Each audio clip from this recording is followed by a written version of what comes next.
The Liberian Exodus refers to the emigration of 206 black people from South Carolina to Liberia on board the Azor on April 21, 1878. Interest in emigration had been growing among blacks throughout the South since the political campaign of 1876 and the overthrow of the Republican government.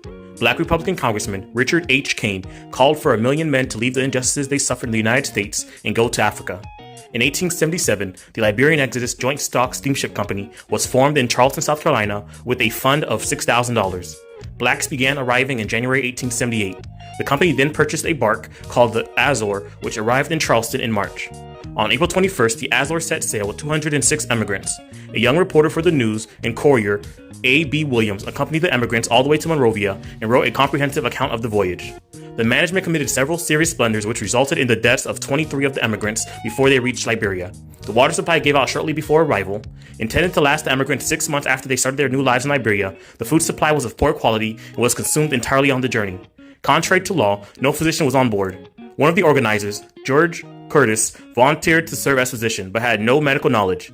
He carried a copy of the Mariner's Medical Guide and improvised from the ship's medicine chest as well as he could.